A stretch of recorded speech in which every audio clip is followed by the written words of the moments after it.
बिस्मिल्लाहिर्रहमानिर्रहीम। अस्सलाम वालेकुम, मैं हूँ दुआ और आप देख रहे हैं कुकिंग एंड टिप्स विद दुआ। आज हम बनाने जा रहे हैं दो मुख्तलिफ किस्म की केरी की चटनी, जिसे आप कच्चे आम की चटनी भी कह सकते हैं। जैसे कि बकरीद करीब है, हर घर में गोश्त की डिफरेंट रेसिपीज़ बनती हैं, तो मैंने सोचा क्यों ना अपने व्यूअर्स के साथ इजी चटनी रेसिपी शेयर करूं। केरी का सीज़न बहुत ही लिमिटेड टाइम के लिए होता है, अभी हर जगह मिल रही है। एक बार इजी चटनी रेसिपी लाजमी ट्राई करें, क्योंकि ये चटनियाँ ट्राई करने के बाद आप बाहर से चटनी लाना भूल जाएंगे। तो चलें बनाना शुरू करते हैं। केरी की चटनी बनाने के लिए एक ब्लेंडर जग ले लेंगे और 2 अदद केरी लेके उसे छीलने के बाद गुठलियाँ अलग करके रफली काट लेंगे। तो ये तकरीबन 1 कप के आसपास केरी बन जाएगी। और उसके बाद एक मीडियम साइज का टमाटर काट के डाल देंगे, 4 से 5 जवे लहसुन के और 1.5 इंच का टुकड़ा लेंगे अदरक का, छोटे छोटे पीस कर लेंगे और 2 से 3 हरी मिर्चें काट लेंगे, ये इसमें डाल देंगे। उसके बाद हरे धनिए का एक बंच लेंगे, वो इसमें डाल देंगे, काट कर भी डाल सकते हैं, वैसे भी डाल सकते हैं। और एक मुट्ठी भर कर लेंगे पुदीना, वो डाल देंगे। अब इसमें 1/2 टीस्पून सफ़ेद नमक, 1/2 टीस्पून काला नमक, 1/2 टीस्पून कुटी काली मिर्च, 1 टीस्पून भुना कुटा ज़ीरा, 1 टीस्पून कुटी लाल मिर्च डाल देंगे और 1 कप पानी डाल देंगे और 3 से 4 आइस क्यूब्स डाल देंगे। ये डालना इसलिए ज़रूरी है कि मशीन चलने से जो चटनी है वो गर्म हो जाएगी और उसका कलर जो है वो डार्क हो जाएगा, काले की तरफ चला जाएगा। बर्फ़ डालने से जो चटनी है वो हमारी ठंडी रहेगी और उसका कलर जो है वो ख़राब नहीं होगा। अब ये डाल देते हैं और इसे पीस लेते हैं। चैनल पे न्यू है तो चैनल को सब्सक्राइब कर दें और साथ ही जो घंटी का बटन है उसे भी दबा दें, ताकि इसी तरह की इजी, क्विक और हर सीज़न से रिलेटेड मज़ेदार रेसिपीज़ आपसे मिस ना हो। कच्चे आम की चटनी बिल्कुल रेडी है। आप इसे एक बार बनाएंगे तो बार बार बनाना पसंद करेंगे। आप इसे हर तरह के खाने के साथ इस्तेमाल कर सकते हैं।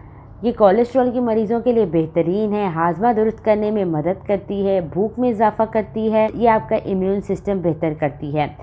अब दूसरी चटनी बनाते हैं, जो है केरी की खट्टी मीठी चटनी। एक कढ़ाई ले लेंगे और इसमें 1 टेबलस्पून कुकिंग ऑयल डाल देंगे। हल्का सा गर्म होगा तो उसमें 1/3 टीस्पून कलौंजी डाल देंगे और उसे 20 से 30 सेकंड तक हल्की आंच पे रोस्ट करेंगे। इतना रोस्ट करेंगे कि कलौंजी की खुशबू निकलने लगे। कलौंजी रोस्ट करने के बाद उसमें आधा किलो केरी काट के डाल देंगे। मैंने इसे अच्छे से धो के इसके छिलके उतार लिए थे, गुठलियाँ अलग कर ली और फिर इसे रफली काट लिया। अगर आपकी केरी अंदर से येलो निकल आती हैं तो कोई मसला नहीं है, इससे इसके टेस्ट पर कोई फ़र्क नहीं पड़ेगा, बहुत ही मज़ेदार चटनी तैयार हो जाएगी। कलौंजी और केरी को अच्छे से फ्राई करेंगे ताकि केरी का भी अच्छा सा फ्लेवर निकले। 4 से 5 मिनट इसे फ्राई करने के बाद 1 कप पानी डाल देंगे और 1 कप चीनी डाल देंगे। अब इसे मिक्स करेंगे और ताकि चीनी अच्छे से डिज़ोल्व हो जाए और 10 मिनट के लिए कवर करेंगे लो फ्लेम करके, ताकि आम जो है वो सॉफ्ट हो जाए और चाशनी तैयार हो जाए। 10 मिनट हो चुके हैं, अब कवर हटाते हैं और आप ये देख सकते हैं कि आम जो है काफ़ी हद तक नरम हो चुके हैं। अब इसमें कुछ स्पाइसेस डालते हैं। 1/3 टीस्पून इसमें जाएगी कुटी लाल मिर्च, 1/3 टीस्पून इसमें भुना कुटा ज़ीरा जाएगा, 1/3 टीस्पून इसमें जाएगा काला नमक। इसको मिक्स करना है अच्छे से। अक्सर लोग यहाँ पे ये गलती करते हैं कि बहुत सारे मसाले इसमें डाल देते हैं, जिससे इसका अपना जो टेस्ट होता है केरी का वो ख़राब हो जाता है और फिर चटनी में मज़ा नहीं आता। मसालों को अच्छे से मिक्स करने के बाद इसे कवर कर देंगे लो फ्लेम पे तकरीबन 10 मिनट के लिए, ताकि मसालों का कच्चापन दूर हो जाए और फिर आपको इसे डिश आउट करके दिखाएंगे।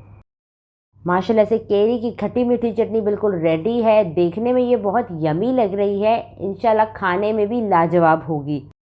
खट्टी मीठी चटनी स्नैक्स के साथ, चना चाट, दही बल्लों के साथ ज़्यादा पसंद की जाती है और आप इसे 2 से 3 मंथ के लिए फ्रीज़ भी कर सकते हैं। आप इसे हर खाने के साथ इस्तेमाल कर सकते हैं। ये खाने के जायके को बढ़ा देती है, आपकी भूख बढ़ा देती है। आप इसे रोटी, नान, पराठे, कबाब, समोसे, कचौरी, दही बड़ों के साथ एंजॉय कर सकते हैं। आप इसे दावतों में बनाएं या बारबेक्यू के साथ सर्व करें, ये हर तरह के खानों के साथ बिल्कुल बेस्ट रहती है। आपको मेरी ये वीडियो कैसी लगी मुझे कमेंट सेक्शन में ज़रूर बताइएगा। वीडियो पसंद आए तो उसे लाइक करें, शेयर करें, कॉमेंट करें। इसी के साथ इजाज़त चाहती हूँ। अपना ढेर सारा ख्याल रखिएगा, दुआ में याद रखिएगा। अल्लाह हाफिज़।